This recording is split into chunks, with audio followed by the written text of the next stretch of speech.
नमस्कार विद्यार्थी मित्रांनो, स्वागत आहे आपलं पुन्हा एकदा महाराष्ट्रातल्या पहिल्या मराठी नर्सिंगच्या युट्यूब चॅनलवरती.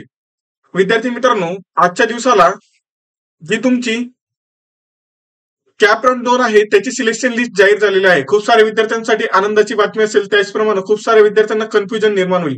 का बरं? कारण की विद्यार्थी मित्रांनो, सिलेक्शन लिस्ट आली, तुमचं नाव पण त्या ठिकाणी आहे, तुमच्या समोर कॉलेज पण आहे, पण तुम्ही रिझर्वेशन मध्ये आहात आणि तुम्हाला ओपन मधला कोटा मिळालेला आहे. ही एक समस्या या लिस्ट मध्ये आहे.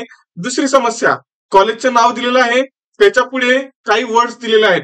उदाहरणार्थ या ठिकाणी तुम्ही स्क्रीनवर बघू शकता, रिटेन आरईटी हा शब्द दिलेला आहे.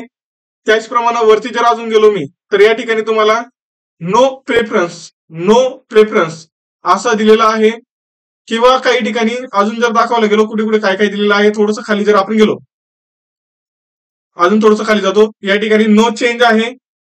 असे काही काही शब्द दिलेले आहेत. तर यांचा अर्थ मी तुम्हाला सांगणार आहे की काय नेमकं ही प्रॉब्लेम काय आहे आणि याचा अर्थ काय आहे.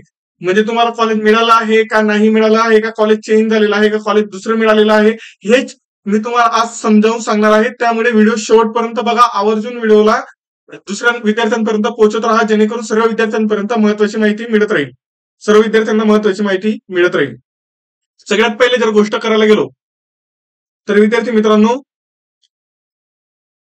सगळ्यात आधी आपण बघू नो प्रेफ, PNO आणि त्याच्या पुढे PRE, नो प्रेफ. या ठिकाणी तुम्हाला दाखवायचा प्रयत्न करतो एखादं उदाहरण मी. ओके, जस्ट वेट, मी तुम्हाला दाखवायचा प्रयत्न करतो, फक्त थोडासा वेळ द्या मला. स्क्रीनवरती तुम्हाला या ठिकाणी आता बघा, नो चेंज आहे. नो चेंज म्हणजे काय? विद्यार्थ्यांना पहिल्या राऊंडला जी सीट मिळाली होती तीच दुसऱ्या लिस्टमध्येही कायम आहे. नो चेंज म्हणजे काय? जे पहिल्या राऊंडला तुम्हाला कॉलेज मिळालं तेच कॉलेज दुसऱ्या राऊंडला पण तुम्हाला मिळालेलं आहे.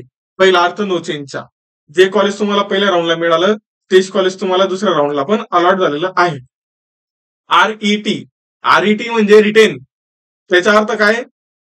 रिटेन म्हणजे विद्यार्थ्यांनी आधी अलॉट झालेलं सीट फ्रीज केली आहे, म्हणजेच फ्रीज ऑप्शन घेतलेलं आहे. रिटेन म्हणजे काय? जे विद्यार्थ्यांना आधीचं कॉलेज अलॉट झालं होतं तेच कॉलेज त्यांनी काय केलं, फ्रीज करून टाकलं आणि फ्रीज ऑप्शन घेतलेला आहे. त्याचा अर्थ होतो रिटेनचा अर्थ.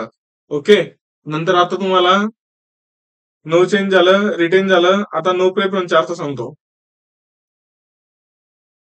नो प्रेफरन्स कुठे आहे इथे? या ठिकाणी लिस्ट मध्ये तुम्हाला नो प्रेफरन्सचा अर्थ मी सांगतो.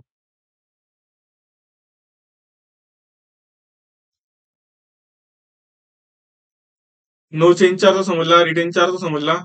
त्याच्यानंतर चॉईस नॉट अवेलेबल म्हणजेच तुम्ही जे कॉलेज फिल केलेलं होतं ते कॉलेज, तुम्हाला जेवढे कॉलेज फिल केलेलं होतं त्या कॉलेजमध्ये कॉलेज मिळवण्यासाठी तुम्हाला मार्क्स कमी आहेत, थोडक्यात जर सांगायला गेलो तर. म्हणून तुम्हाला काय दाखवतंय? Choice not available दाखवतंय.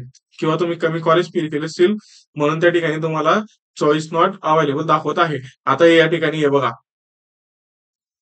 हे government nursing Miraj Sangli, no preference. No preference म्हणजे काय? दुसरा प्रेफरन्स राऊंड फिल केलेला नाही. नो प्रेफरन्स म्हणजे काय?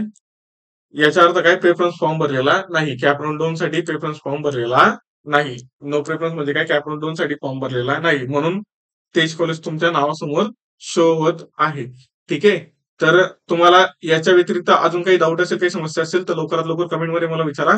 मी संध्याकाळी लाईव्ह येईल सगळ्या तुमच्या समस्या सोडवण्यासाठी. टिल देन विद्यार्थी मित्रांनो, take care, tata, bye bye, thank you all of you. खूप सपोर्ट तुम्ही आपल्या युट्यूबच्या चॅनलला दाखवत आहात. खूप कमी वेळामध्ये आपल्या युट्यूबचे चॅनल खूप ग्रोथ घेतलेली आहे, खूप ग्रोथ केलेला आहे. महाराष्ट्रातील विद्यार्थ्यांनी दिलेल्या प्रेमानं मी मन अगदी भारावून गेलेलं आहे. तुमचं प्रेम मायबापा असंच राहू द्या माझ्यावरती. मी नक्कीच इथून पुढे तुमच्यासाठी अजून उत्तमातलं उत्तम कंटेंट देण्याचा प्रयत्न करेल. Till then take care.